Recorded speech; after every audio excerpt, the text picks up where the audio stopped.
Ouverte officiellement par le Premier ministre, chef du gouvernement, Anatole Koliné-Makosso, la réunion extraordinaire du Comité consultatif général du Conseil africain et malgache pour l'enseignement supérieur CAMES a eu lieu le 28 février à Kintélé dans le département du Pôle. Objectif de cette rencontre, examiner les questions académiques et scientifiques à soumettre au Conseil des ministres du CAMES qui se tiendra en mai prochain à Niamey au Niger. Pendant 2 jours, les scientifiques vont plancher entre autres sur les activités de programmes de reconnaissance et d'équivalence des diplômes et l'amélioration des outils de gouvernance. Le professeur Souleymane Konaté, secrétaire général du CAMES, a étalé les axes de cette réunion. Ce projet institutionnel est articulé autour de 6 axes stratégiques majeurs.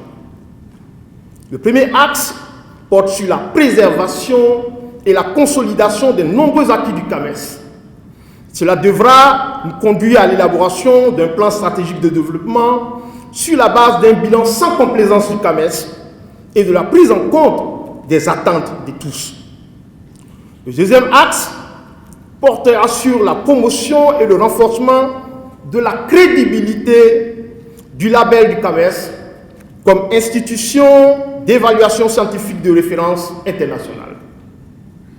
Le troisième axe portera sur l'amélioration de la participation des États membres au programme statutaire du CAMES en prenant en compte les besoins de tous. Ouvrant les travaux, Anatole Koliné-Makosso a sollicité l'appui du CAMES afin de favoriser une meilleure participation des universités à une formation de qualité, avant de réaffirmer le soutien du gouvernement congolais à ce conseil. La République du Congo, par ma voix, sollicite l'accompagnement du CAMES en vue de favoriser une meilleure participation de nos universités, écoles et instituts à un enseignement de qualité.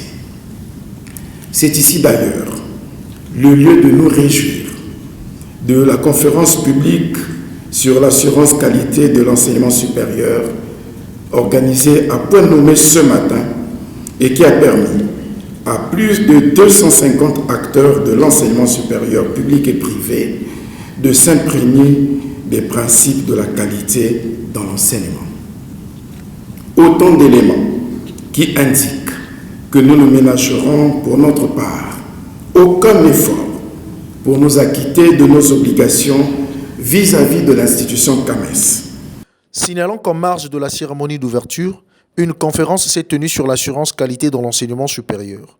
Dans celle-ci, la ministre de l'Enseignement supérieur, de la Recherche scientifique et de l'Innovation technologique, le professeur Edith Delphine Emmanuel, est revenue sur la volonté du Congo d'améliorer les offres de formation à travers la mise en place de l'Agence nationale d'assurance qualité de l'enseignement supérieur.